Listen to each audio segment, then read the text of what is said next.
O papo de hoje é com alguém que vive o jogo real do dinheiro, da gestão e das decisões difíceis.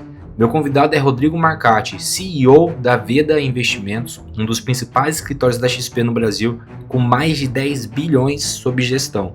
O Rodrigo construiu uma carreira atravessando ciclos econômicos, liderando times e criando uma cultura com método e visão de longo prazo.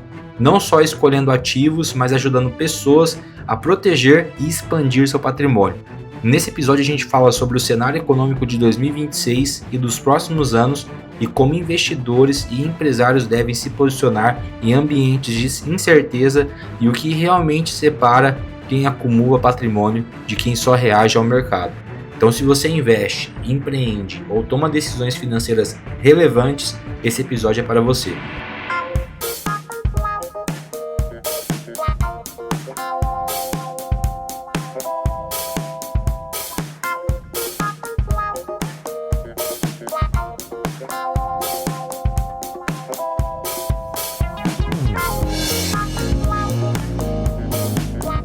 Marcati, a gente está no início de 2026, né? A gente está na segunda semana agora, o podcast vai para daqui 2 semanas, ainda em janeiro de 26. Cara, pensando aí no cenário econômico para esse ano, o que você espera e como que o investidor pode se organizar aí para um ano de eleição? Como que seus clientes aí estão atentos aí, que você está instruindo a galera? Eu acho que a gente começou o ano, né, com algumas certezas, né? Que para construção de portfólio já é algo que é raro, né? Você ter muita certeza tem alguma coisa estranha, né? Então a gente começou com algumas.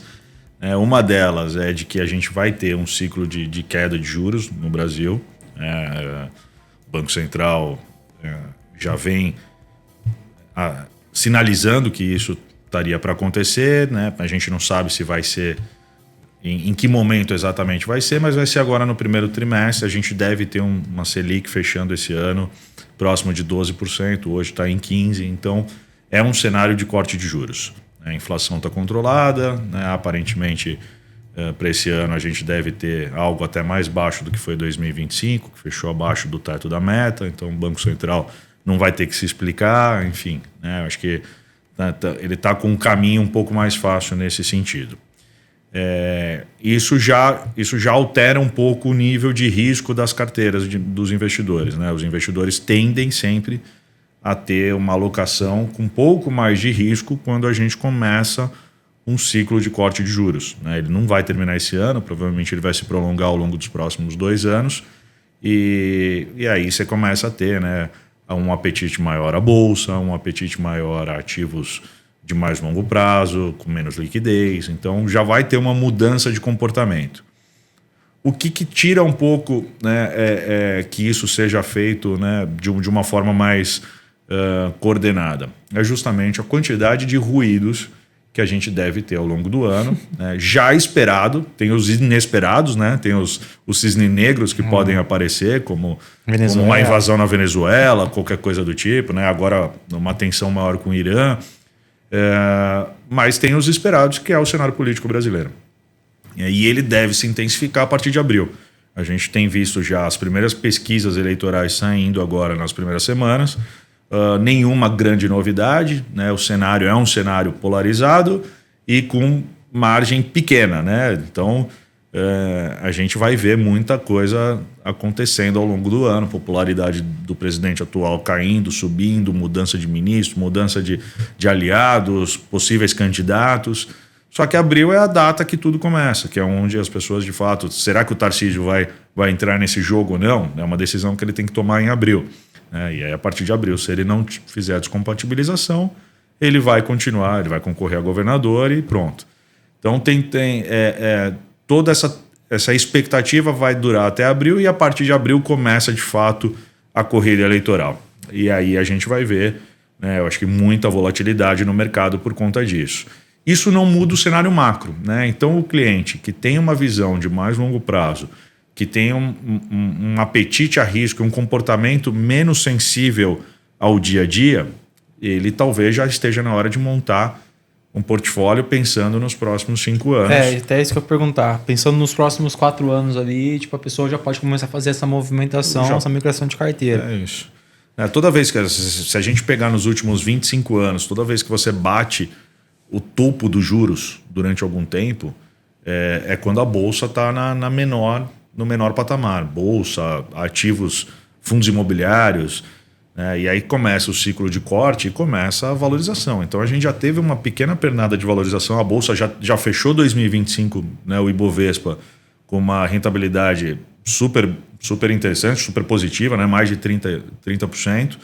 Mas isso se deu muito pelo fluxo de dinheiro dos Estados Unidos que migrou para o Brasil. A gente ainda não tem o investidor brasileiro alocado em bolsa. Aliás, pelo contrário, hoje a gente está com o mínimo histórico de alocação de investidor pessoa física na bolsa nesse momento. Se pegar os últimos 50 anos, a gente nunca teve uma alocação tão baixa de bolsa na carteira dos investidores como a gente tem hoje. Então isso quer dizer, assim, o investidor brasileiro ainda não comprou bolsa. A gente tem pouquíssimos CPFs com ações direto, alguns através de fundos, mas é muito pouco. Diferente do americano, que todo americano tem bolsa, né? Dependendo do cenário, mais ou menos, dependendo da idade, mais ou menos, mas todos têm. Aqui hoje a gente tem uma minoria da minoria, né? Então tem muito espaço para investir, né, para o investidor pessoa física, investir, alocar um pouco em renda variável nas companhias listadas, e isso deve começar a aumentar nos próximos anos. Boa. Então, quanto antes você se antecipar, você bebe água limpa, né? Você vai pegar o comecinho dessa trajetória. E é importante, às vezes a pessoa não está inserida no mercado, e pra gente que está, desde o final do ano eu já vejo, desde o segundo semestre do ano passado, eu já vejo a galera comentando que vai haver naturalmente esse movimento das pessoas, da queda de juros. Quanto melhor você estruturar e montar a sua carteira na bolsa, agora melhor é a curva que você vai pegar, né? Porque às vezes você vai entrar na curva, você pensa daqui 2, 3 anos, você vai pegar a curva daqui para cima. Pessoa física tende sempre ser o último a entrar na festa, né? Primeiro entra às vezes o investidor estrangeiro, depois entra o institucional, né, local, as tesourarias, os fundos de pensão, os grandes fundos, para depois a pessoa física entrar. A pessoa física costuma entrar naquele mercado, seja no criptoativo, seja na bolsa, seja no ouro, quando está virando notícia de Jornal Nacional, né? Quando todo dia no Jornal Nacional fala que a bolsa atingiu recorde, que não sei o quê, é aí que o investidor começa a ligar pro assessor dele e falar que quer investir, né? Então, mudando um pouco esse comportamento, obviamente hoje você tem uma decisão de entrada que é mais difícil, porque você tem que abrir mão de algo certo que você tem, né? Qual que é o certo? É o 15% de taxa de juros. Então eu invisto hoje num título bancário ou num título público do governo muito próximo a 15% de juros ao ano. Então tomar a decisão de abrir mão disso para algo incerto é muito difícil, né? Porque você tem algo muito... você já tem um montante, uma taxa de carrego que a gente fala muito alta para eu abrir mão dela para tomar risco. Só que no ano passado, quem fez isso já ganhou mais do que 2 vezes. Né? A Bolsa já deu quase mais do que o dobro da taxa de juros. E esse ano tende a se repetir. Pode não acontecer? Pode. Obviamente o cenário político, uma reeleição de governo, pode azedar um pouco esse mercado no curto prazo.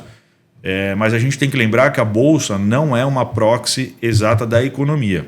Muitas vezes a gente fala, mas a economia não está tão boa, por que eu vou investir na Bolsa? A Bolsa, primeiro que ela é super concentrada em pouquíssimas empresas, né? Você tem um peso muito forte do setor de commodities, que não tem tanta sensibilidade à atividade local, né? O setor de commodities, assim, grande parte tem a ver com o mundo, né? Minério de ferro, que está batendo recorde agora recentemente, petróleo, né? Todos os minerais que a gente tem, metalurgia, enfim. Você tem todo um setor... mais paga dividendo é a Vale, se não me engano, né? Exato. Você tem todo um setor que... Você tem toda uma parte ali da Bolsa que não tem a ver com a atividade econômica local. E que a gente leva vantagem sobre os pares globais porque, por exemplo, o nosso minério de ferro, ele é muito mais... A produção da Vale é muito melhor do que de todas as outras siderurgias, né? A gente consegue uma produtividade muito maior. Enfim, então...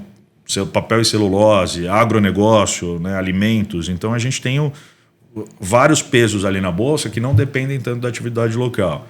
O setor bancário, que é um dos setores mais fortes do mundo, né, o brasileiro, com altíssima rentabilidade, que navega bem com todos os governos, que navega bem com vários cenários de taxa de juros, que vai continuar crescendo. E aí o que sobra, setor de varejo, serviços, que também está inserido na Bolsa, você tem ali as campeãs, né? Porque o cara que está na Bolsa, né, a empresa que hoje está listada com liquidez na Bolsa, ela leva vantagem sobre as menores do mercado, que num momento de atividade ruim, acabam fechando, acabam tendo dificuldade para crescimento, para tomar uma dívida. Quem está na Bolsa normalmente tem uma capacidade de crescimento maior, de exposição maior. Então, também não é uma proxy exata, porque às vezes a atividade está ruim, só que aquela empresa está ganhando mercado, porque tem concorrente fechando, ela está comprando concorrente, está ganhando escala. Então, muitas vezes, né, mesmo o setor daquela empresa indo mal, num todo, ela está apresentando crescimento, lucro, etc. Então, a Bolsa nem sempre ela replica o que está acontecendo na atividade. Às vezes o PIB é fraco, mas a Bolsa vai bem no ano, né? Tem vários anos que isso acontece. Então, olhando um pouco mais para frente, né, para os próximos 5 anos, de fato, acho que agora a gente está no momento de uma mudança um pouco de portfólio, né? O investidor brasileiro está muito alocado em renda fixa, que era o correto nos últimos anos, se defendendo de inflação, então com muito ativo que protege de inflação, mas daqui para frente, né, a gente tende a ter um mercado, né, um pouco mais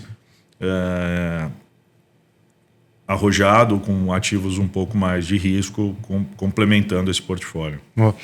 Essa é polêmica, mas é necessário, cara. E o que muda de cenário, por exemplo, se uma direita ganha, se uma esquerda ganha? Porque muito se fala assim, se a direita ganha, vai ter IPO pra caramba, aí a bolsa vai soltar fogo. Eu acho que a questão não é a direita ou a esquerda, né? Ou é um movimento que pode acontecer da queda de juros independente da... Eu acho que o movimento da queda de juros vai acontecer independentemente do governo, tá? Agora, a gente tem uma situação que a gente sabe que talvez não vai ser tão bem endereçada com este governo. Então, se tiver uma reeleição do governo atual, o grande problema do país hoje é o fiscal, né? A gente já vem há vários anos numa trajetória crescente de gastos maior do que a arrecadação. E mesmo com todas as mudanças tributárias recentes que estão sendo feitas, elas só diminuem a velocidade da piora, né? Então, a gente está com um monte de reforma tributária acontecendo que só aumenta a arrecadação, mas não melhora essa trajetória futura. Então isso precisa ser endereçado, e aí vai ter que ter reforma administrativa, reforma política, diminuição de gastos, mudança de ministérios, coisas que esse governo já mostrou que não vai fazer, né? Não vai endereçar com a necessidade que precisa ser endereçado. Então a leitura do mercado é sempre assim, se tiver uma reeleição, provavelmente o mercado vai precificar para baixo, pelo menos no curto prazo, porque não acredita que o governo de um ano para o outro muda completamente a sua postura. O que é diferente de um governo novo, né? Um governo novo, sabendo que esse é um dos grandes problemas na leitura do mercado, quando ele assume, ele assume com uma carta em branco, né? Com um papel para ele rabiscar o que ele quiser. E aí, provavelmente, esse tema tende a ser endereçado mais rapidamente, né? A questão do fiscal. Então, se isso acontece, o mercado tende a ter uma leitura mais positiva. Se de fato ao longo do tempo ele vai entregar, aí é outra questão, né? O Bolsonaro, quando foi eleito em 2018, ele também começou com uma agenda, né, de reforma, teve a reforma da Previdência, mas demorou para sair. E quando saiu um pouco menor, e logo em seguida veio a pandemia e aí atrapalhou tudo, porque tudo aquilo que tinha sido economizado, né, foi gasto de novo, e aí, numa tentativa de reeleição, ele também acelerou os gastos públicos, e isso fez com que não melhorasse tanto a questão do fiscal, né? E aí o governo atual já entrou acelerando mais ainda em gastos para se aumentar a popularidade, enfim. Então, a questão não é nem se é a direita, mas se é alguém que vai endereçar rapidamente, né? Que candidato que ganhando vai ter uma agenda de comprometimento com o fiscal desde o primeiro momento, né, passando essa mensagem para o mercado, e o mercado, obviamente, vai dar o benefício da dúvida, né? Ou seja, vai aceitar e isso vai trazer talvez uma velocidade de ganho para a bolsa, para real, muito rápida, né? Com certeza. E falando justamente nisso, né, cara? A galera pensa muito em proteção, né, de patrimônio e multiplicar também. Como que o Marcat hoje estrutura? Tipo, cara, a Veda tem... Óbvio que vai muito do planejamento de cada cliente, do perfil, né? Mas tem uma metodologia do Marcat. Tipo, cara, hoje meu patrimônio eu coloco um pouco em ações, tem um pouco eu coloco em renda fixa, um pouco tá imobilizado. Tipo, cara, como que eu tô me organizando financeiramente, que eu tô instruindo a minha carteira hoje, pensando em proteção e ela multiplicar, ganhar da inflação aí nos próximos anos? Cara, eu acho que receita de bolo, né? Não existe um modelo campeão, né? O santo grau do portfólio, né? É isso que você falou, tem muito a ver com cada investidor, com o perfil de risco que aquele investidor aceita, mas também com o momento de vida, né? O momento de vida também então a gente tem o nosso trabalho começa antes de falar de produto, de falar de investimento, começa na anamnese ali do cliente para tentar entender, né, tudo isso, né, que a gente chama de planejamento financeiro, né, que é fazer ali todo o diagnóstico, né, de quanto que ele tem de gasto, quanto que ele tem de renda, quais que são os sonhos dele, os objetivos dele de curto, médio prazo, quantos anos ele tem, quando que ele vai se aposentar, se ele já vai consumir renda, quanto que ele pretende ter de renda. Então tudo isso tem que ser diagnosticado, colocado numa projeção ali de cenário para a gente entender, né, como que a gente vai trabalhar, se ele já tem reserva suficiente, se ele ainda está muito no começo. E aí, obviamente, né, tudo isso vai determinar se eu posso correr mais risco, menos risco, se eu posso ter menos liquidez, mais liquidez. Aí, a partir disso, né, acho que algumas coisas que para mim são importantes. A gente fala muito hoje de ter pelo menos 10% do patrimônio dolarizado. Pelo menos, né? E aí vai depender também se eu já tenho algum tipo de custo de vida em dólar, né? Um filho estudando nos Estados Unidos, uma casa em Miami que eu preciso fazer manutenção, então eu já tenho uma despesa com regularidade em dólar, aí isso pode ser mais do que 10%. Mas o ideal seria que todo mundo tivesse pelo menos 10% em dólar. Hoje é muito fácil, né? Antigamente era quase que um palavrão você falar que você tinha dinheiro investido no exterior, parecia algo ilegal, né? E é cultural, né? Por exemplo, o argentino mesmo, ele tem um pouco dessa cultura já, né? Tipo, eu não sabia disso. Sim. De dolarizar o patrimônio dele. Total. Até porque eles passaram, né, durante muitos anos aí com uma moeda super desvalorizada, então foi uma forma de assegurar. Mas quando você olha para o Brasil, né, não tem como você não acreditar que no longo prazo, dado o crescimento dos dois países, né?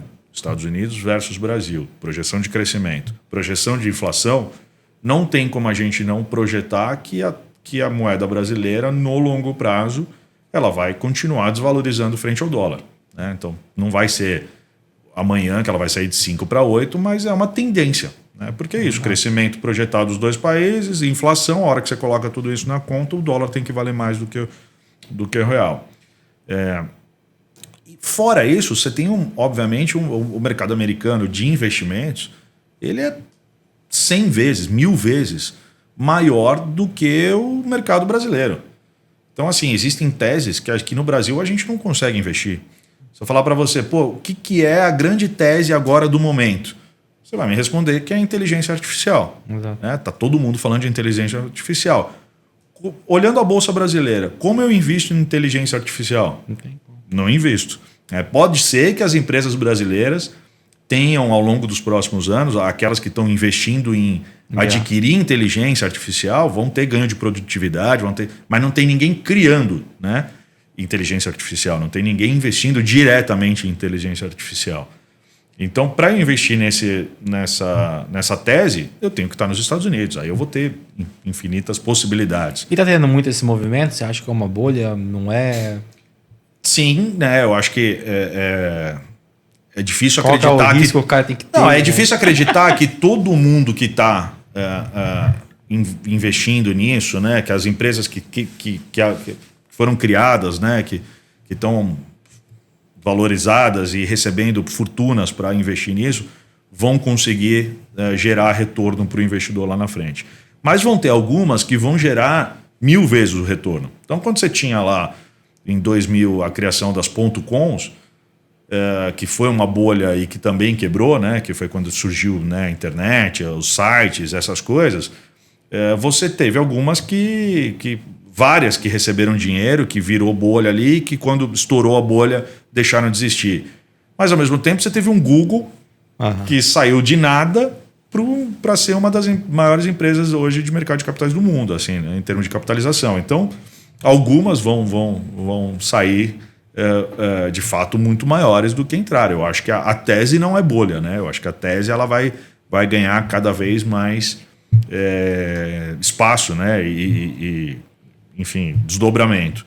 Eu acho que a gente está vivendo, talvez, no mundo, algo tão importante quanto foi a criação da eletricidade. Sim, o mundo era uma coisa antes da eletricidade e outra coisa depois da eletricidade. A transformação que isso gerou na cadeia produtiva, na indústria, nas fábricas que pararam de queimar carvão para... Então, assim, eu acho que hoje a importância da inteligência artificial é essa. A gente só vai saber o impacto de fato da inteligência artificial na economia talvez daqui 5, 10 anos. Né? Hoje a gente ainda está...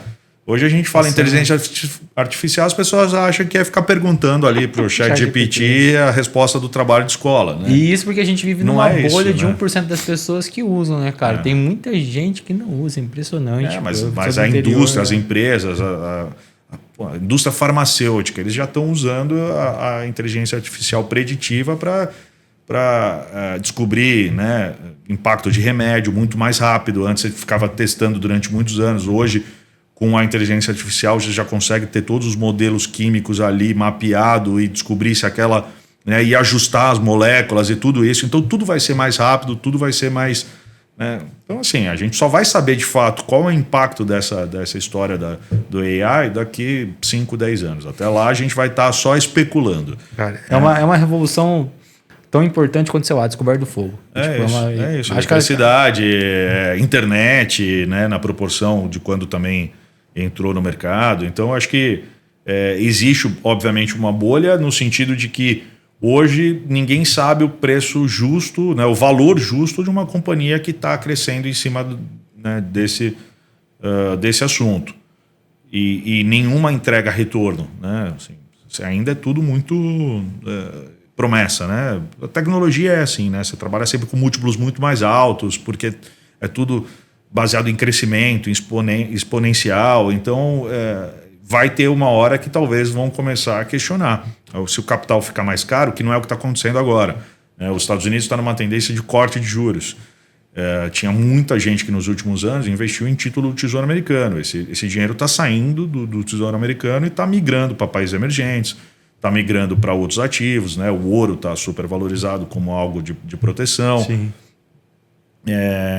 Então talvez vai ter ainda muito recurso escoando para teses como essa nos próximos anos. Mas alguma hora alguém vai começar, né, alguns setores, alguém vai começar a questionar se o preço, se o valor é justo ou não é, e talvez a gente tenha ali uma correção, né, disso. Mas hoje, né, eu como investidor, quero ter ali 1%, né, acho, né, concordo com isso que a gente falou, que é uma revolução, que isso ainda vai crescer muito, que a gente não tem nem noção do impacto disso na economia global, e eu quero botar ali 1% do meu patrimônio nisso. Eu tenho que fazer via mercado americano, não tem jeito, eu não consigo investir numa tese dessa no Brasil. Chip de tecnologia, né, que hoje com toda a utilização, né, para celular, para carro elétrico, para tudo, bateria, urânio, são setores, são ativos que eu só consigo fazer investimento de forma mais ampla via mercado americano. Então, ter 10% do patrimônio alocado em dólar, já como uma moeda mais forte, e ainda investido eventualmente em algumas teses que eu não consigo ter acesso aqui, é uma das recomendações que a gente, né, olha e gosta de passar para o nosso investidor. Então, assim, além disso, né, assim, a gente tem que ter uma parte da carteira sempre alocada em ativos de renda fixa que protejam de inflação. Né? A inflação no Brasil sempre vai ser, né, calcanhar de Aquiles. vai ser sempre algo que pode preocupar, né? Porque dependendo do governo, se a gente vai para uma reeleição, deixa o governo, e ele não endereça a questão do fiscal, a única forma de você conseguir continuar como governo se financiando para pagar a sua dívida é deixar a inflação subir, porque a inflação vai corrigir um pouco, né, o custo da tua dívida. Então, como a gente já viveu isso no passado algumas mais, né, vezes... que eles estão fazendo pouco. Mas como a gente já viveu isso no passado, já é algo que o brasileiro, de certa forma, está descolado, então é uma recomendação que a gente faz, né? Ter parte ali do portfólio, 10%, 15% em ativos, pode ser um título público, uma NTNB ou algo correlacionado que vai te proteger. Se a inflação for 10, eu vou ter 10 mais alguma coisa. Se a inflação explodir para 20, eu vou ter 20 mais alguma coisa. Então também dificilmente a gente tira do portfólio ali do cliente a alocação em títulos de inflação, títulos pós-fixados, que são os melhores para você ter a sua liquidez, que é aquele dinheiro de emergência, às vezes que você precisa, você não está esperando, mas precisa resgatar. E aí o resto vai muito de acordo com o perfil. Então, bolsa não é para todo mundo. Depende da idade, depende do momento de vida e depende do apetite a risco. Mas nesse momento, quem tem um horizonte um pouquinho maior de investimento e tem um perfil que possa comportar uma alocação em bolsa, a gente vai... Né, hoje não é 0, hoje já é 5 a 10% que a gente está olhando para ter na carteira também. Então essas composições, essas alocações, a gente mexe ao longo do tempo, elas não são estáticas, porque tem muito a ver com o cenário e também com o perfil daquele investidor, que também muda ao longo do tempo. Eu posso estar no momento de vida hoje, daqui 5 anos eu posso ter recebido um bônus, vendido a empresa, uma promoção, uma herança, meu patrimônio ter multiplicado e eu já não precisar mais de tanta reserva de emergência, eu não precisar mais olhar tanto para algum aspecto, né? Eu acho que o erro da galera, do brasileiro em geral, né, para tudo, cara, ele é seguir tendência sem olhar o contexto, né? Às vezes ele quer fazer o que o influenciador tá fazendo sem olhar o contexto da vida dele, né? Sem olhar os próximos 5 anos, né? E aí ele acaba se lascando. Tá cheio de investidor que sai direto da poupança. O cara tem dinheiro na poupança porque não conhece de mercado, não tem educação financeira, né? Não sabe o que é CDI. Quando entra numa plataforma de investimento e não tem uma ajuda, não busca um assessor, fica perdido com um bando de letras, com um bando de possibilidades para investir. Aí, por medo, né? Por medo do desconhecido, toma a decisão de ficar com dinheiro parado na poupança, que rende menos do que a inflação muitas vezes. Aí ele começa a ouvir o cara da internet e ele sai da poupança para o Bitcoin. Né? Ele sai do pior investimento que existe para o mais arriscado e volátil que possa ter. Então, cansado de quando não vai para a pirâmide, né? Quando não cai numa cilada de entrar ali no papo de um amigo, não sei o quê, que promete rentabilidade garantida por mês.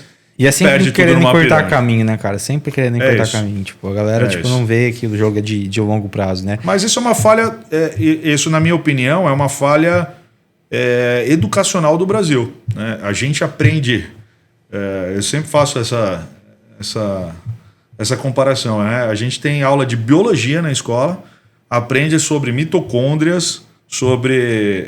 né? A gente aprende a fazer a fórmula de Bhaskara lá em matemática, mas não sai do colegial sabendo o que é CDI. Não sai do colegial sabendo o que é uma Selic, não sai sabendo calcular juros compostos, que é muito mais útil para a vida do investidor, né? Concorda comigo? Do que o cara saber as fases da celular, entendeu? Assim, então, eu acho que é um erro, né? Acho que a gente deveria ter mais educação financeira já no colégio, né? Porque a gente está cansado de ver advogados formados que começam a ganhar dinheiro e não sabem o básico de investimento. Médicos formados, né, que estudaram muito, ralaram muito para se formar, começam a ganhar dinheiro e não sabem investir E aí começam a espalhar dinheiro para um monte de lugar, começam a fazer investimento errado. Começa com isso sobre o padrão de vida e quando vê já... Às vezes gastar mais, às vezes também E a gente por vive em falta de ambientes educação hoje financeira que, também também faz que nem o governo, né? Gasta mais do que arrecada, do que ganha. Então,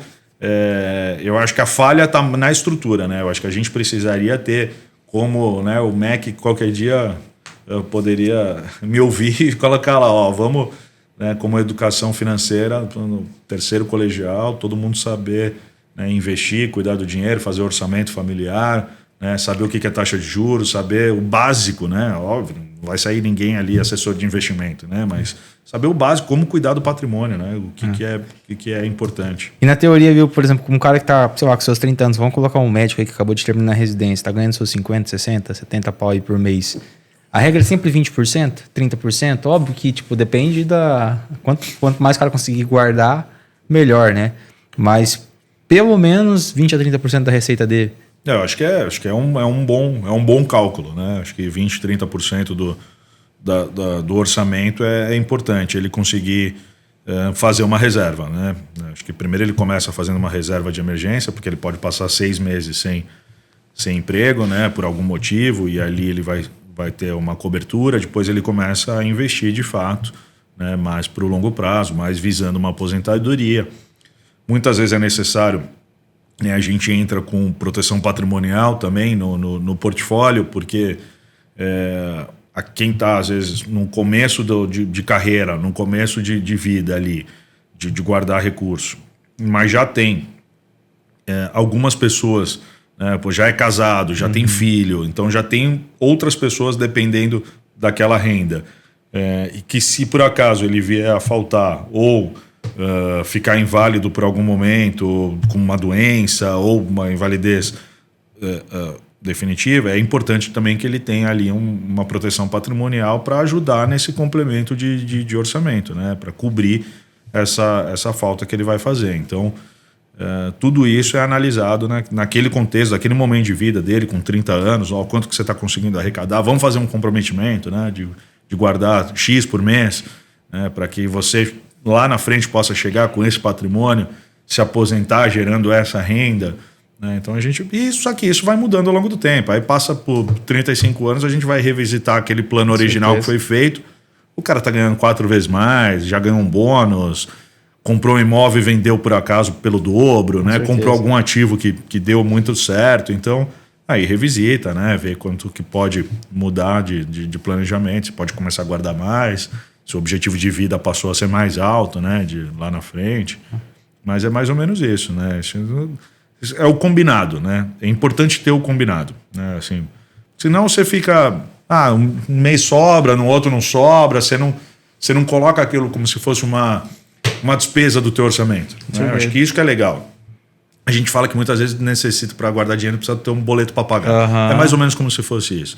Se todo mês você já tirasse como se fosse uma conta para pagar, ó, pingou 50, 15 eu já faço a TED no primeiro dia e já aplico lá na minha conta de investimento, é como se fosse uma conta para pagar, é um compromisso que eu não posso faltar. E a gente usa muito isso no nosso processo de vendas, porque, tipo, é impressionante, cara. Quando a gente vê o dinheiro na conta ali, a nossa cabeça começa, tipo, ainda mais se você tá no mercado, eu vim no interior, mas você tá no mercado como São Paulo. Cara, você começa a dar uma fila almoçar no JK. Você começa a ver as lojas, aí esse cara precisa desse relógio, precisa desse tênis, Então, tipo, o consumismo, e eu tenho dinheiro na conta. Tá ali, é só gastar. Aí o seu corretor manda um apartamento legal pra você comprar, assim, cara, mas dá pra me tirar um pouquinho e comprar um apartamentinho na praia, eu mereço, né? Então, tipo, cara, a liquidez acaba meio que ferrando a pessoa nos planos dela de longo prazo, né? A pessoa tem que ter muita... Por isso que a gente brinca, né? O endividamento, às vezes, é a melhor forma de você guardar dinheiro no longo prazo, né? Quem não tem a disciplina automática, né, de guardar e eu acho que às vezes a melhor forma é você ter ali uma carta de consórcio para pagar, né? É que investimento não tem boleto, mas se tiver uma previdência que debita tua conta todo mês, um seguro de vida que debita a tua conta todo mês, né? E é a forma que você vai acumulando patrimônio com disciplina. E é engraçado, tem um livro que eu li do Morgan Housel e, cara, eu tô adorando os livros dele, comecei a acompanhar bastante aí nos últimos 2 anos. A psicologia financeira, cara, e é impressionante, tipo, que tem muito a ver com isso. Boa parte aí do nosso sucesso financeiro tem a ver com a nossa psicologia, nossa mentalidade, a maneira que a gente gasta dinheiro, né? Às vezes isso influencia muito mais nosso patrimônio no longo prazo do que a rentabilidade da nossa carteira. Óbvio que a rentabilidade é importante dependendo do nível e estágio financeiro que você está, mas se você não conseguir guardar a grana com salário de 20 pau, você não vai conseguir guardar com salário de 100. Né? Você vai aumentar o seu custo de vida. Normal. É a mesma coisa. O Marcati, e você deu uma aula aqui nessas primeiras perguntas, mas se apresenta aí pra galera, hoje você tá com o escritório gigantesco, mas quem que é a Veda e, cara, como que surgiu esse negócio? Foi por oportunidade, foi necessidade? Se não, cara, eu tive que ralar atrás, as coisas foram acontecendo naturalmente. Eu tô no mercado desde 2003. Entrei, meu primeiro trabalho no mercado financeiro, eu já era estagiário antes de outra empresa, de outro setor, mas meu primeiro trabalho de mercado financeiro foi no Banco Safra, entrei como estagiário, aí depois de 6 meses eu vi que eu tinha uma aptidão maior para a área comercial do que a área que eu estava, que era uma área de planejamento financeiro. Me candidatei para ser assistente comercial do private do Safra, né, que era onde cuidava lá das grandes fortunas. E me apaixonei pela área, pelo segmento. Né? Então, num momento de mercado que o Brasil também estava se descobrindo, né? O mercado era muito mais restrito. Se hoje a gente compara com os Estados Unidos e fala que a gente é infinitamente menor em possibilidades de investimento, lá em 2004, 2005 era CDB, né? Título bancário, título público, não tinha LCA, não tinha LCI, não tinha CRI, não tinha debenture. A bolsa era muito menor. Foi uma fase que teve muito IPO, inclusive 2006, 2007 foram uns anos, eu acho que de maior quantidade de abertura de capital na bolsa. O crédito era super restrito no Brasil, foi depois de 2003 que o crédito pessoa física começou a bombar.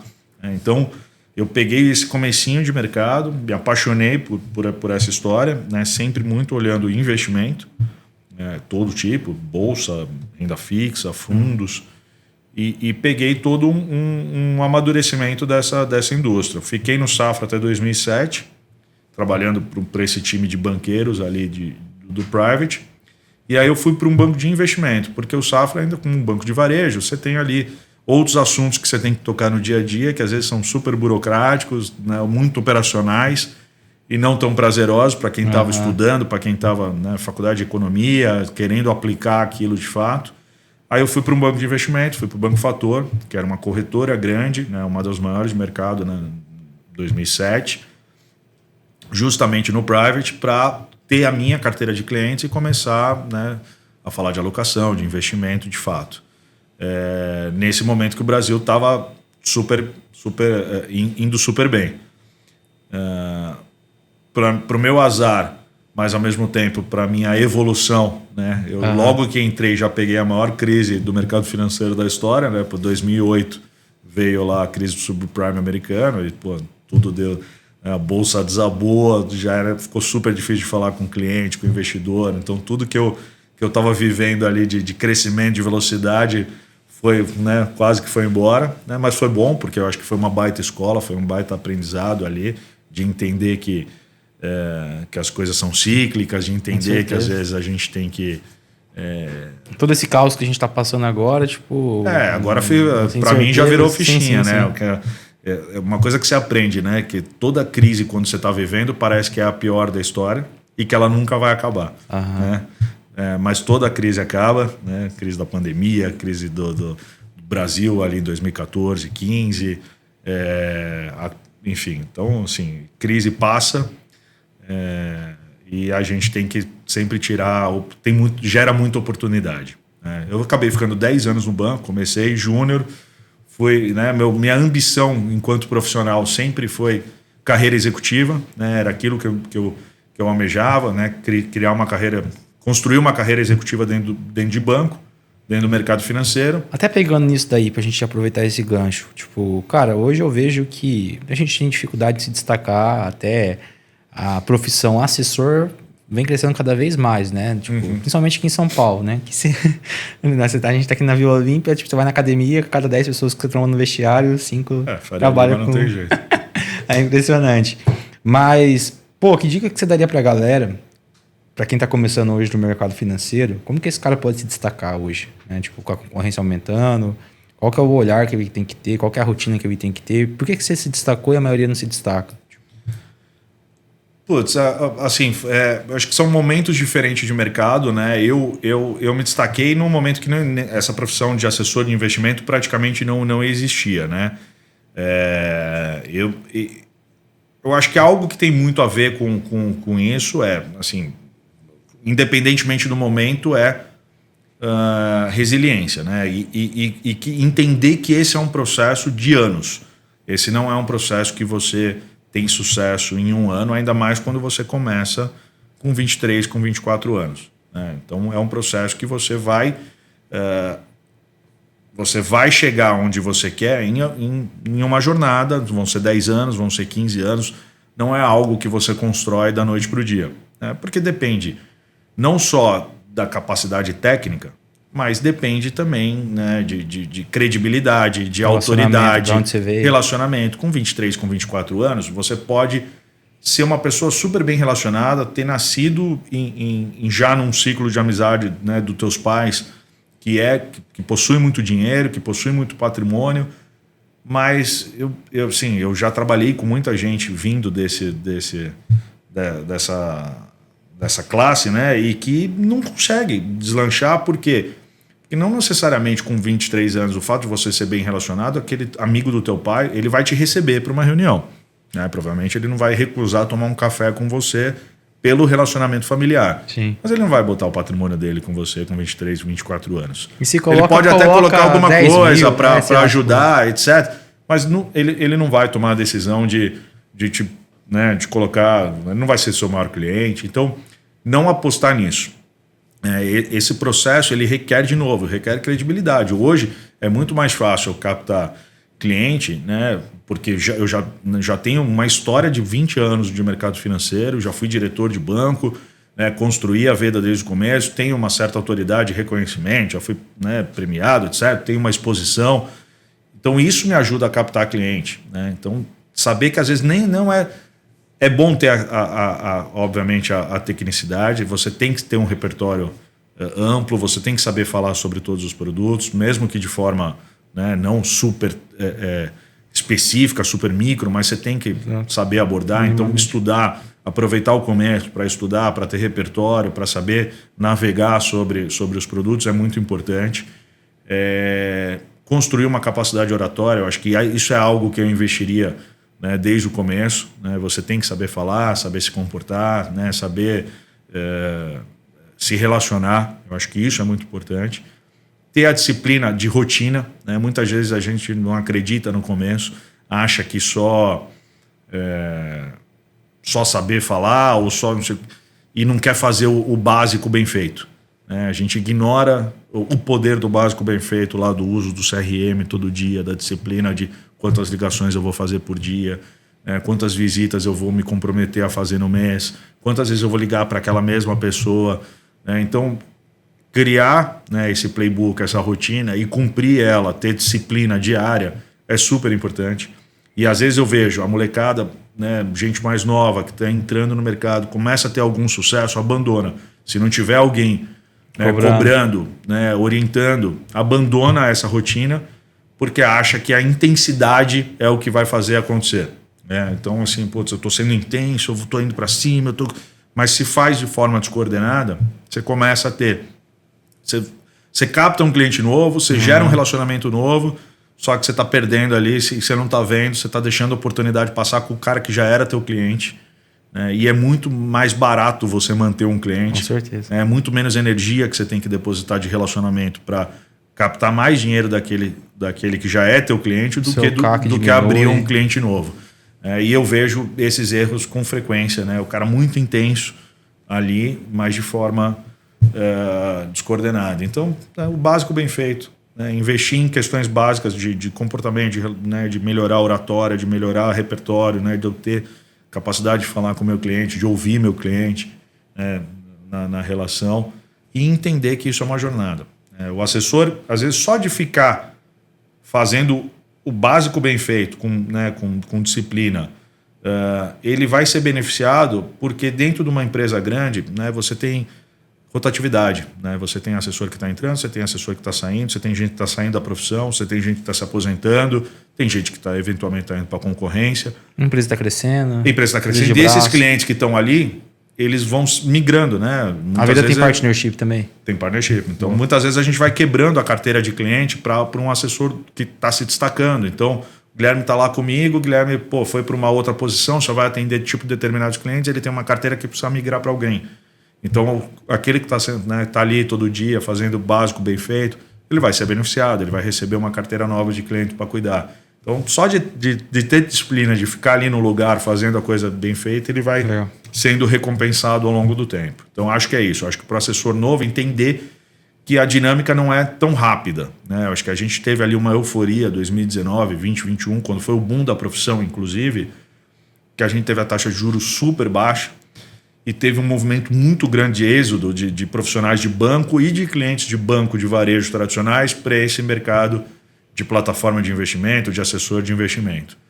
Aquilo não é a realidade. Aquilo lá aconteceu, quem pegou, pegou, mas eu entendo que eu acho que o processo tem que ter, né, mais paciência, ele é mais lento, né? Quem entra hoje, às vezes entra com uma expectativa de que em um ano já vai ter uma carteira de tanto, já vai estar ganhando tanto, e não é assim que funciona, né? Então, por isso que eu falo.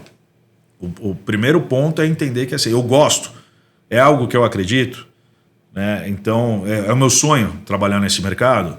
Então, bota ali um plano de, no mínimo, 5, 6 anos para começar a ter uma autoridade, para começar a ter uma credibilidade, das pessoas te procurarem, né, conversarem com você do assunto e você ter uma curva de evolução mais rápida. A construção de autoridade é um jogo de longo prazo, cara. Igual, tipo, o João também veio do zero, né? Tipo, e é impressionante, é uma escadinha, você vai melhorando seu repertório, você vai se conectando com pessoas melhores. Só que é aquilo, se você tem dinheiro para você... Porque network você compra de duas maneiras. Ou você, quer dizer, você acessa de duas maneiras. Ou você serve ou você compra. Só que se você compra sem ter repertório, as pessoas não te convidam para ir num outro evento por convite. E aí nesse evento, por exemplo, cara, eu fui lá, conheci o Marcati no G4. Se o cara vê valor em mim, cara, vai ter uma confraria na minha casa na quinta-feira com 10 amigos meus. Você não é convidado para isso se ele não vê alguma coisa. Se você tá na roda ali, não tem algo que agrega. Então, tipo, o pessoal acha que você precisa ter dinheiro para se infiltrar nesse tipo de ambiente. Não só o dinheiro necessariamente, né? Você precisa ter repertório, por isso que é importante, você ter o hábito de ler, ter o hábito de se informar, saber o mínimo de cada conteúdo. Cara, meu cliente, ele gosta do quê? Ele gosta de tomar whisky, qual whisky ele gosta? De vinho, ele gosta de usar relógio, gosta de usar carro. Então, eu tenho que saber sobre esses assuntos para se tornar uma pessoa interessante para ele. Minimamente, não precisa ser especialista, mas, tipo, é um 360, assim, né? Tipo, que legal. Só de você citar aquilo na cabeça. E saber ouvir é muito importante, né? No começo quando a gente está... eu lembro, você pega quem está na faculdade, principalmente ali, se formando, que está cheio de conteúdo, aí chega querendo, né, impressionar. E muitas vezes o cliente está dando a mínima, né, porque o cara está falando. Ele não quer ouvir a opinião daquela pessoa sobre economia, sobre cenário político. O cliente já tem a dele formada, né? Então, às vezes, é muito melhor você perguntar para o cliente, deixar ele falar, né, e ouvir. E, a partir daí, construir o teu cenário, né? Porque a pior coisa que tem é você pegar uma conversa, né? Você chega, coloca algo como se fosse uma baita verdade e o cliente já discorda de você na primeira frase. Putz, você já perdeu ali na conexão, o rapport já foi embora, você já provavelmente não vai conseguir fazer nada, né? Não vai conseguir vender nada, não vai conseguir captar. Então, eu falo muito isso. Chega no cliente, né? Tenta criar conexão com o cliente, né? Começa com assuntos, né, menos técnicos. Depois, quando for para o assunto técnico, pergunta a opinião do cliente. Né? E aí, o que você acha do cenário político? E é um feeling que você vai tendo com o tempo, né? Às vezes você puxa a conexão, o cara vai lá e você fica uma hora só falando do business dele. É isso. Muitas vezes a reunião... E aí fecha o negócio com você com 10 minutos de conversa do produto. Quando não menos. Às vezes a reunião de investimento mesmo, de alocação, demora 5 e os outros 55 é sobre as férias, a viagem, o objetivo de vida, sobre amenidades. Mas é isso que cria, né? Que cria confiança, que gera de fato uma conexão de relacionamento. Boa. E a Veda, então, a gente parou ali logo depois que saiu. Então, aí depois... meu objetivo de vida era ser executivo. eu nunca imaginei durante a minha trajetória até então ser empreendedor. Não era, no mercado financeiro é muito difícil ser empreendedor, né? Então não imaginava. Só que aí em 2016 o banco que eu estava, ele estava enfrentando vários desafios, já não estava conseguindo entregar resultado, crescer, né? Eu era diretor na época, então tinha uma obrigação ali com o meu time de tentar gerar estímulo, tudo, e aquilo não estava já me trazendo muito mais paz, né? Do sentido de que, putz, eu não olhava para os próximos 2 anos e me via ali, né, feliz, entregando resultado. Então o banco não estava conseguindo me passar a pista e eu numa cadeira já super alta para ficar confortável. Aí eu comecei a olhar, né, quais eram as opções, estudar mercado. Foi quando a própria XP me procurou para bater um papo com a ideia de me oferecer a possibilidade de montar um escritório. Coisa que eu nunca tinha passado pela minha cabeça. Aí, assim, você começa a entender como é que funciona. Eu comecei a ir em eventos da XP, entender que de fato aquilo estava acontecendo, que era uma revolução, olhar para o mercado americano, entender que aquilo já tinha acontecido nos Estados Unidos 15 anos atrás. E aí, conversando com parte do meu time, eu entendi que eu também teria apoio do time para fazer esse movimento, no sentido de estarem junto comigo, né, de aceitarem esse desafio, porque também enxergavam que o banco não ia conseguir mantê-los ali no longo prazo. Então, a gente, depois de 6 meses ali de namoro com a XP, de estudo, de tomar coragem, a gente saiu na virada do ano para 2017 para montar a Veda. Agora março vai fazer 9 anos.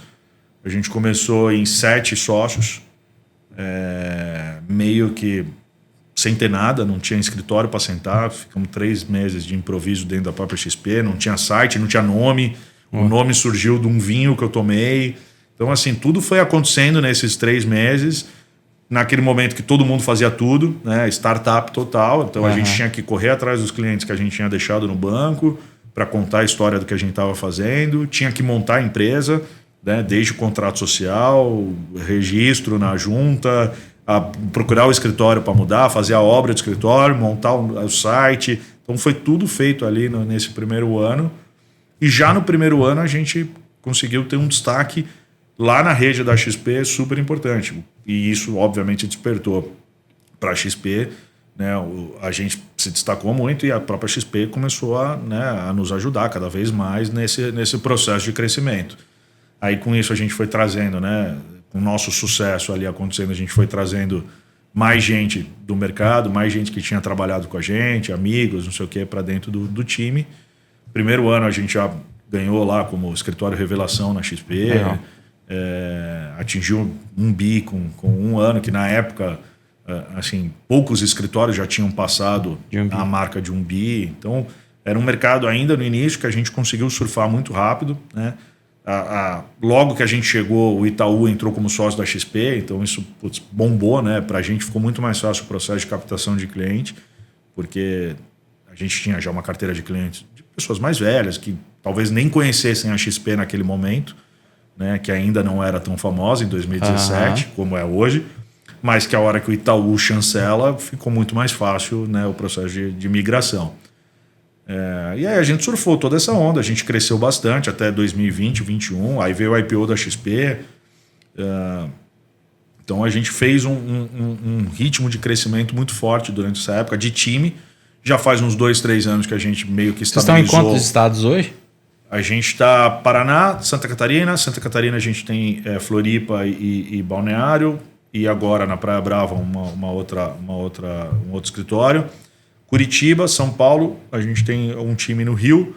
Em São Paulo a gente está na capital, Sorocaba e Limeira. E a gente tem mais 2 pessoas em Varginha, Minas Gerais. Então esse são o time que a gente está. Só que a gente bateu ali um teto de 200 pessoas, né, contando com assessoria, time de produtos, inteligência, as outras áreas, né, que a gente tem, câmbio, crédito, seguros, M&A, fusões e aquisições, e todo o staff do corporativo. E a gente já faz uns 2 anos que a gente mantém o time, né? O crescimento desse mercado ficou um pouco mais difícil, taxa de juros nesse patamar não ajuda tanto, né? O desafio é maior. Mas a gente bateu recentemente 12 bi sob custódia. Né? A gente é um dos maiores escritórios da rede da XP. A gente tem um DNA, né? O time original, os fundadores, vieram do mercado de private banking, então a gente tem um DNA de mais consultivo, né? de alocação. A gente olha muito para todas as classes de ativos, para investimento no exterior, para proteção patrimonial. A gente tem um time de wealth planning que fala sobre, né, que cuida da parte sucessória, tributária. Então a gente hoje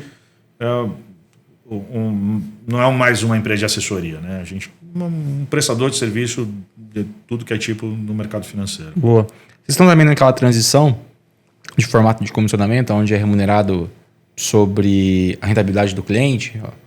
Está tendo essa mudança no mercado brasileiro agora. Na verdade não é sobre... Você tem os dois...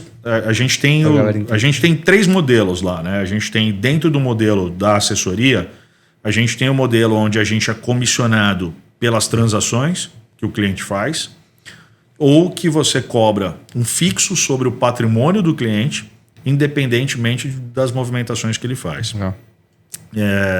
Que é o tal do fee-based, né? Então, ele tem crescido, hoje já é mais ou menos 8% da nossa base, há um ano era 0%, mas ainda é um começo, né? O investidor brasileiro ele ainda não está tão habituado a ter que pagar algo na frente, né? Então, um boleto por mês. Então, o modelo do comissionamento que você ganha sobre transação vai depender da movimentação do cliente. Nos Estados Unidos isso é muito claro. Você é obrigado a oferecer para aquele investidor o que é melhor para ele. Isso quer dizer o quê? Se ele vai ser um investidor que vai ter uma dinâmica de muito giro na carteira, compra, venda de ações, compra, venda de títulos, etc., aporte, resgata, o modelo de comissionamento fixo, ele é o ideal, porque aí ele pode fazer 1 milhão de transações que não vai sair mais caro, porque ele está pagando 0,5% sobre o patrimônio dele ao ano. Tá? Então, isso é o correto. Quando ele é um investidor que compra poucos títulos, poucos ativos e tem uma visão de longo prazo, de não ficar mexendo, né? É algo que ele é buy and hold, né? Que a gente fala, o ideal é que ele pague sobre transação, porque não faz sentido eu vender um CDB de 5 anos para um cliente, montar uma carteira de título de renda fixa de 10 anos e ficar cobrando 0,5% ao ano. Então, isso é só um meio de pagamento. Entendi. Né? Não deveria ser isso que determina se o assessor tem conflito de interesse ou não, porque as pessoas confundem muito isso. Não, eu vou para o fee-based porque isso reduz o conflito de interesse com o meu assessor que só me oferece coisas que pagam mais comissão para ele.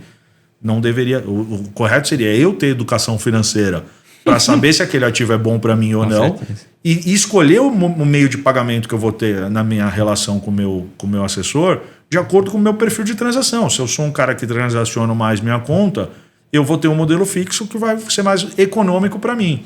Se eu sou um cara que compra ativos de renda fixa, conservador, título público por longo prazo, o modelo de comissionamento físico é uma furada. Eu vou ter muito mais custo ao longo do tempo. Né, muito mais despesa. Então, eu estou reduzindo o conflito de interesse do meu assessor ganhar mais, mas eu estou pagando mais. Então, não faz sentido. Não, eu perguntei justamente por conta disso. Tipo, eu vejo que vocês são muito consultivos. Isso é muito bacana. Até acho legal, por exemplo, cara, a gente tem uma parceria na parte de consórcio que a gente faz um diagnóstico, né? Como também agora, como o produto consórcio entrou ali para várias corretoras, tem muita gente empurrando o consórcio como um COI, entendeu? Então, tipo, cara, eu vou enfiar o consórcio no meu cliente, comissionamento é alto, e muitas vezes nem monta o planejamento estratégico com o cara, e depois o cara tipo, acaba se frustrando, que é a mesma coisa que se tivesse fechado como gerente do banco dele, igual acontecia muito antes, né? Tipo, uma experiência ruim. Seguro de vida, a mesma coisa, né? Seguro de vida não é todo mundo que precisa de seguro de vida. Também é um produto de comissionamento alto. No banco, o banco vende seguro de vida de uma forma que o cara vai quando ele mais precisa, ele tá caro, ele não tem orçamento para pagar, ele para de pagar, perde tudo aquilo. Então, assim, estava tudo errado, né? Então, também é feito sobre uma ótica de planejamento financeiro, né? Ele precisa, né? Se ele vier a faltar hoje, como eu comentei, ele vai precisar de um adicional, então aí que a gente entra com... E aí no valor certo da pólice para cobrir ele. Enfim, tem que ser assim, né? Eu acho que quando você vende produto solto, a tendência é você, né, ao longo do tempo, não ter criado uma relação estratégica com o cliente. Né? Quando você vende o portfólio, o planejamento, você abarca todas as situações do cliente de vida, é mais fácil você criar uma conexão, né? ter um relacionamento mais profundo ali com o teu cliente. Cara, e pra você, o que é um bom líder? Qual que é o... Porque hoje, pô, vocês estão gigantescos e tal, qual que é o teu formato aí de liderança hoje? Você sempre foi? Você sempre teve esse já há muito tempo, né? Porque no banco eu virei líder, eu acho que em 2010, né? Então acho que já faz pelo menos... aí depois virei superintendente, diretor, então já tenho equipe há muito tempo. Eu particularmente sempre gostei do modelo de exemplo, né? Então assim, antes de cobrar eu estou fazendo. Eu até hoje tenho carteira de clientes, né? Eu sempre mantive relacionamento com clientes. Eu tenho cliente que está comigo na 3ª geração, que me acompanhou lá desde o Safra. Então eu nunca abri mão de ter, óbvio que hoje eu tenho menos clientes, eu tenho gente diretamente comigo para me ajudar a cuidar desses clientes, mas eu gosto de... Então assim, um exemplo, no começo do ano passado a gente começou a falar muito do modelo de servir, né? O que é isso? Até então a gente, de novo, né, estava muito ali na intensidade, cada um fazia de um jeito, e a gente não tinha certas rotinas pré-estabelecidas, determinadas. O uso do CRM era algo muito solto, tinha gente que não usava e a gente, tudo bem, não cobrava, o cara tinha lá o caderninho dele, o CRM era o caderninho dele. Ainda bem que nessa gente. E aí a gente começou, não, vamos criar um modelo. Cara, o primeiro a ter nota alta lá do modelo era eu. E o cara olha para mim e fala, pô, ele é o CEO da empresa, ele tem 1 milhão de atividades para fazer sem ser a comercial também, e mesmo assim ele está ali, né, usando, ele está cobrando, mas ele está usando o CRM, ele está cobrando, mas ele está fazendo o planejamento financeiro com o cliente dele, ele está cobrando, mas ele está falando do NPS com o cliente dele para saber se ele está entregando aquilo que ele Isso combinou. É aberto para todo mundo? Os números? A gente abre para todo mundo. Né? A gente faz reunião semanal, all hands, com toda a equipe, onde a gente, né, mostra ali como é que estão as equipes, quem tá, a gente cria rankings, né, muitas vezes cria elegibilidade para ganhar prêmio em cima desse modelo de servir. E aí, de novo, o líder bom é aquele que dá exemplo. Né? Cobrar, sendo o cara que chega às 11 horas da manhã, vai embora às 4, assim, acho muito difícil ele ser um líder que se destaca, né? E que não faz as rotinas básicas, né? Que não mostra que está fazendo, só no gogó ali. Acho muito. Ele pode ser um cara ótimo de oratória, mas se ele não entrega também, dificilmente ele vai conseguir ter credibilidade no longo prazo para cobrar. Como que você gerencia a crise hoje?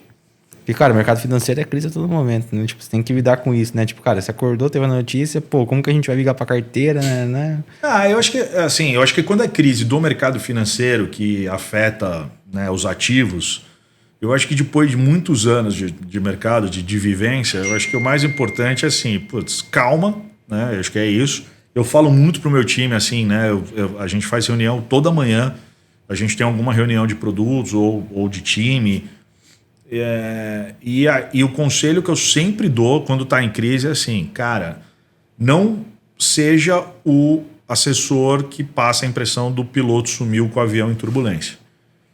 Que vá para baixo da mesa e evita ligar para o cliente porque não quer dar notícia ruim para o cliente, porque não quer tomar bronca do cliente. Existe uma pesquisa, né, que já foi feita por consultoria americana que pergunta para o assessor assim, por que você acha que você perdeu esses clientes? Pega ali um churn que aquele assessor tomou e o assessor fala, perdi porque a rentabilidade foi ruim, pegamos uma crise, os ativos estavam indo mal e aí o cliente achou que a gente não estava tocando direito e saiu, né? Não ficou contente e saiu, foi para a concorrência. Aí perguntando para os mesmos clientes, por que você tomou a decisão de sair? Porque minha carteira estava indo mal e o meu assessor, né, não me ligou, não me instruiu, não me tranquilizou. Então, os clientes não tomam a decisão de sair de uma instituição, de um assessor, por rentabilidade. Eles tomam a decisão de sair Muito bom. Por relacionamento, por falta de relacionamento, porque muitas vezes ele acha que a rentabilidade é consequência daquele assessor não estar nem olhando para a carteira, né? Porque não ligou, não deu satisfação, não prestou ali um suporte, mesmo que emocional. Às vezes não tem nada para falar, né? É só chorar junto. Olha, putz, infelizmente erramos aqui, esse ativo, né? Sei lá, agora, recentemente, um Bipar lá que deu problema. Fraude. Agora, você não ligar para o cliente, você não dar uma satisfação, né? O Banco Master, sei lá, você não dar uma satisfação do que está acontecendo, não ficar próximo, é a pior impressão que você pode passar para o cliente. Então, é isso. Assim, no momento de crise, esteja muito mais próximo do que no momento que está indo tudo bem. E as pessoas tendem a fazer o contrário, porque no momento que está tudo bem é gostoso, né? Você liga para receber elogios, você liga para, olha que legal, estamos ganhando tanto. Né? E aí, no momento de crise, no momento que está tudo caindo, aquela recomendação que você deu está perdendo 10%, você se enfia embaixo da mesa, evita ligar para o cliente, né? Dá uma sumida, passa 2 meses sem mandar o extrato dele para ele talvez não ver. Aí, com isso, ele tá lá do outro lado, assim, pô, o negócio tá caindo, o cara não me liga. E é engraçado. Provavelmente ele tá com muito cliente, não tá dando mais atenção pra minha carteira. Porque no nosso business, cara, tipo, por exemplo, a gente, nos últimos 2 anos, a gente começou a pegar o hábito de toda segunda-feira, cara, entrar em contato com a carteira, mandar vir nosso newsletter, mandar vir podcast, evento que a gente vai ter e tudo mais. E como nosso cliente não estava habituado, ele ser constatado era sinal de que ele foi contemplado no consórcio. E assim, cara, você me manda mensagem todo mês, meu consórcio não contempla e tal, e tipo, a gente ficava incomodado, assim, cara, porque tipo, o cara quer receber a mensagem que ele teve a contemplação. Só que esse contato mensal, cara, diminuiu muito nossa inadimplência. E verdade, no teu caso, reflexo disso, justamente ser um reflexo. E com o tempo, conforme a gente foi montando um ecossistema, então a gente tem um private equity, tem a parte imobiliária, foi abrindo aí um leque do que o cara não contemplou o consórcio, mas eu tenho outros produtos. Agora, com consórcio de veículo, o cara que tá comprando Audi, Mercedes, McLaren, mas se a gente não tivesse constatando o cara que fechou um consórcio com a gente há 2 anos, o cara não ia ficar confortável de fechar um outro consórcio que a gente agora, enfim, entendeu? Então, tipo, aumenta a LTV, diminui o CAC, aproxima o cara para perto, diminui a inadimplência, enfim. Então, e a galera não olha para isso, né? Que é muito mais barato manter o cliente. Indo pro bate-bola final aqui. Qual que é o seu porquê hoje? Porque no começo começa até financeiro, né? E eu hoje, entrando como sócio, cara, por muito tempo fui um lobo solitário. E hoje é legal a gente ver a galera nova se inspirando na gente e tudo mais. Você vê que, tipo, cara, o faturamento da empresa paga o salário da moça, tá limpeza. Então você tem que... A sua empresa tá gerando receita, tá empregando alguém. Então, tipo, qual que é o porquê do mercado? Eu acho que, assim, quando a gente criou a empresa, a gente não tinha muito claro que tipo de empresa a gente queria ter, porque a gente não tinha uma veia, até então, eu não sabia que eu tinha dentro de mim uma veia empreendedora. Então, se o porquê fosse financeiro, provavelmente a gente teria tomado a decisão lá no início de não crescer, de ser uma boutique, de ser algo menor, onde a gente se dedicaria mais para os clientes, né, com uma estrutura menor, sobraria mais dinheiro no final do mês para a gente. E o nosso porquê se tornou muito mais de ser uma empresa grande, uma empresa conhecida, reconhecida, e onde a gente emprega, onde a gente, de certa forma, né, cuida ali cria, né, no mercado novos assessores, cria novos profissionais e emprega, de certa forma, né, a relação é um pouco diferente de um emprego tradicional, mas de certa forma a gente está empregando 200 pessoas, né, algumas outras que já passaram.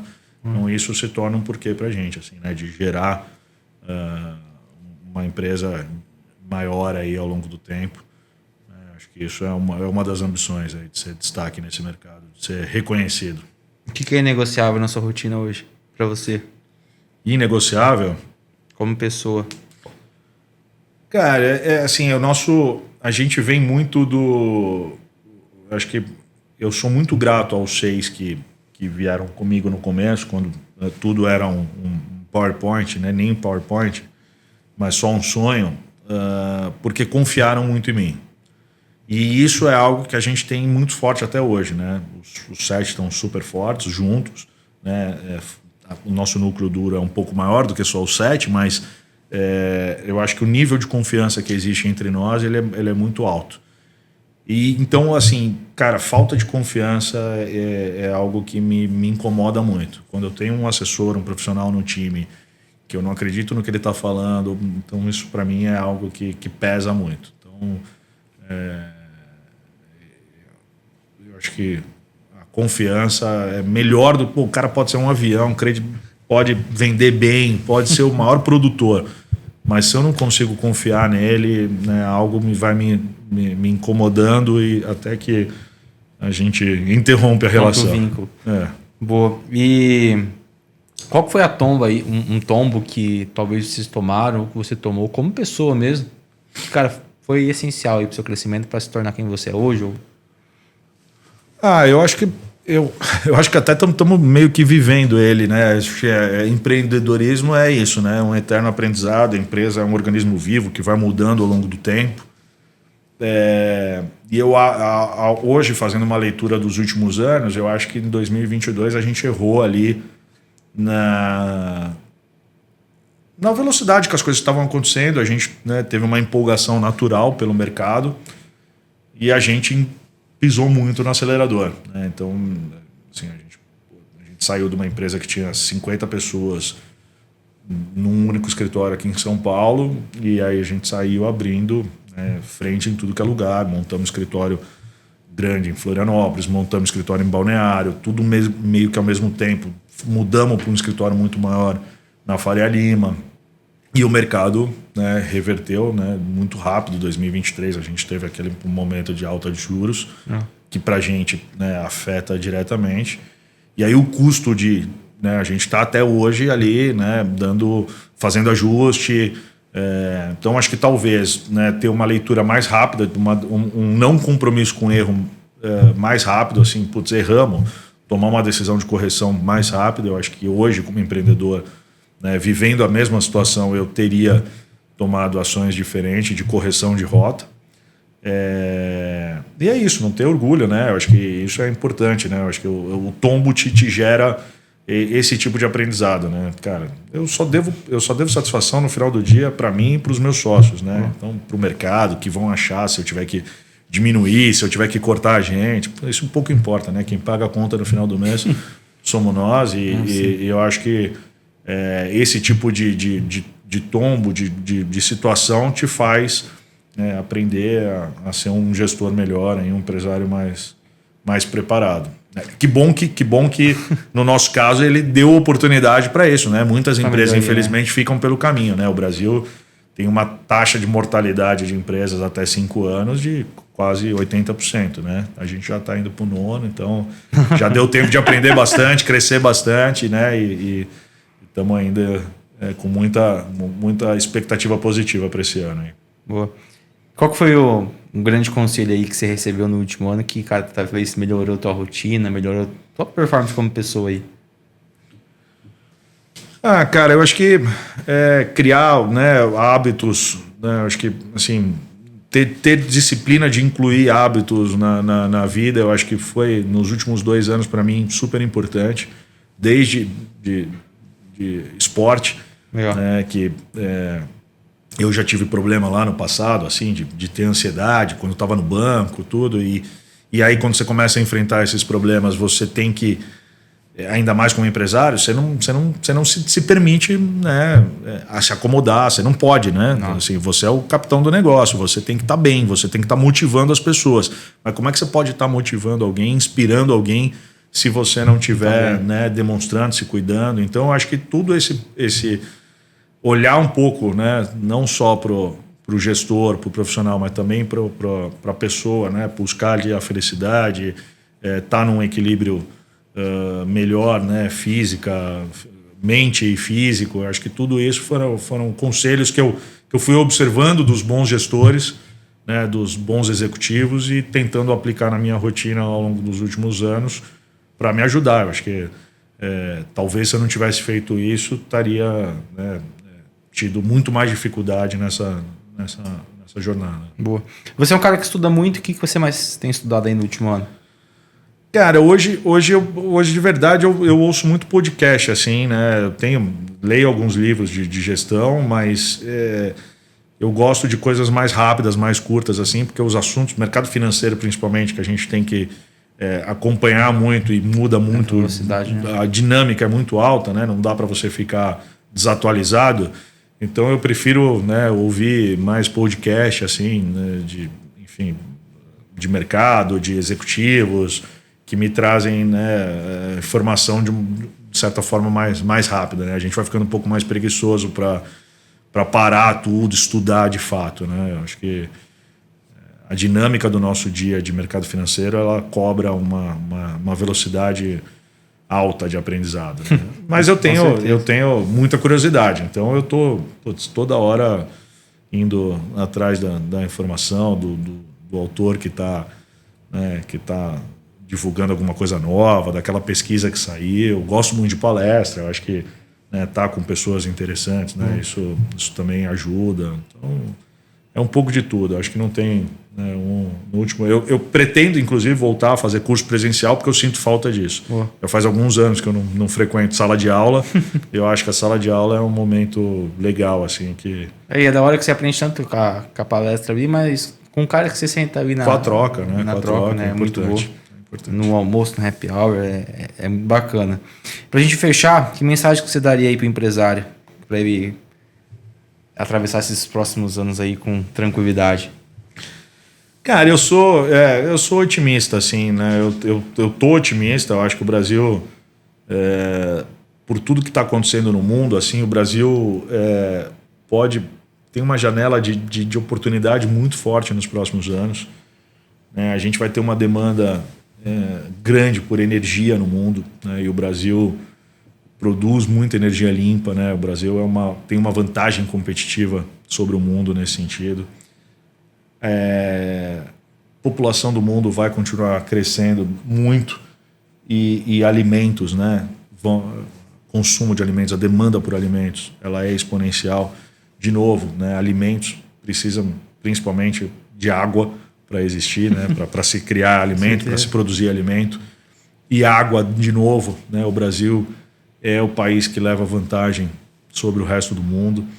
Então, estruturalmente, mesmo com as deficiências de governo, com as dificuldades de político, com a gente gostar do político A, do B, da direita, da esquerda, eu acho que o empresário, né? aquele cara que tem que acreditar no Brasil, que vai botar dinheiro, que vai investir em algo no Brasil, ele pode ficar assim, otimista com longo prazo, porque a gente tende a ter, né, esse benefício do mundo, de como é a nossa geografia, de onde a gente está inserido em relação aos outros países, né? Então, eu acho que se a gente fizer lições básicas, óbvio, a gente tem que melhorar algumas coisas, né? Eu acho que a gente tem que continuar cobrando uma mudança de governo que olhe para o fiscal, que enderece os problemas que a gente tem de gastos, do tamanho do Estado que a gente tem. Mas eu acho que estruturalmente o Brasil é um país que está na vantagem, na vanguarda, e vai continuar crescendo, né? Eu acho que vão ser anos bons aí à frente, tá? Então eu acho que eu teria otimismo em relação a estar no Brasil nesse momento.